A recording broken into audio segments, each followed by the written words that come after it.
author Edwin Lewis Cole once said that men and women have strengths that complement each other. And throughout history, especially in the 1950s and early Victorian times, men have always been the ones to go to work, and then women were the ones that took care of the children, cleaned and cooked. They completed tasks that men could not complete while at work. And in today's world, people don't understand what gender roles completely are.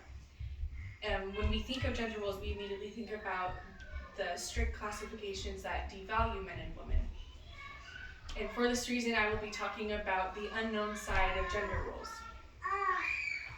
My name is Athena. I'm a sophomore in high school, and I have researched and studied for 3 weeks, finding credible and trustworthy information so that you can learn the unknown side of gender roles.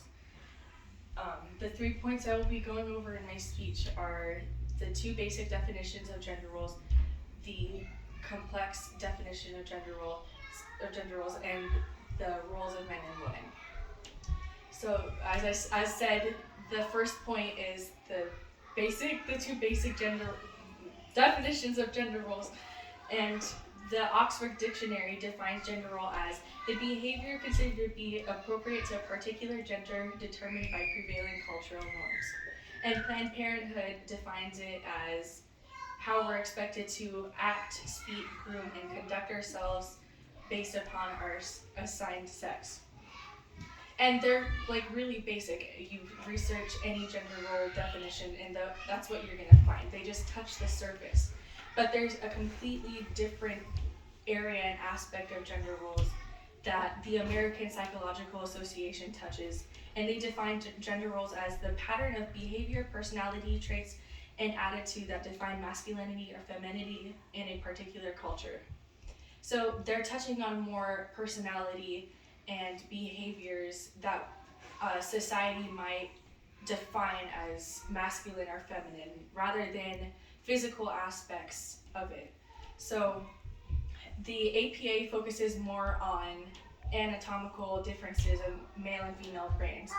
And after numerous neuroscience studies, they've discovered that men tend to, on average, be more aggressive than women. And women, on average, tend to be more empathetic and compassionate than men.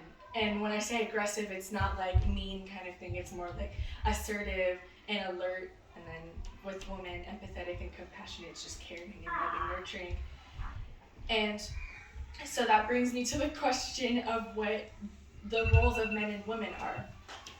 And men tend to be more firm and stiff, and that isn't always a bad thing with men.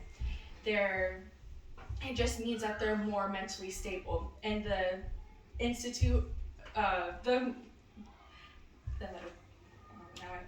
The National Institute of Mental Health shows from a 2021 survey that the prevalence of any mental illness was higher among females at 27.2% than males at 18.1%.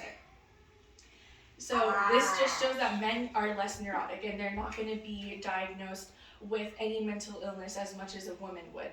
So it makes them think more rationally and logically than women. And that's not to say that women never think rationally or logically, it's just men tend to more than women. So that makes them great leaders and great decision makers. And women tend to be more soft and nurturing, which sets them up for success in motherhood, or even if they don't want to be a mother, they tend to pick more motherly jobs. And Jordan, Canadian personality psychologist Jordan B. Peterson says that women reliably are more interested in people, and men are reliably more interested in things. So women are going to pick jobs like nurses and teachers and doctors. And the U.S. Department of Labor statistics on the most common occupations of women in 2022 shows the 2 most common jobs were registered nurses at 2,186,697 and elementary and middle school teachers at 1,577 577,156. That's a lot, and those are considered people jobs. And those are considered people jobs.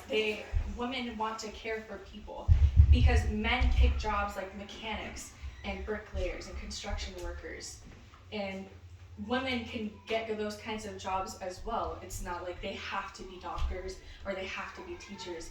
It's just they tend to be. That's what statistics show. So as we're coming to a conclusion for this, we talked about the definitions of gender roles and the roles of men and women. And just remember that no gender is superior to the other. They just simply complement each other perfectly. And one is good at some things and one is good at other things. And men and women are created equal. They are treated equal, and that doesn't mean that they're the same. Good.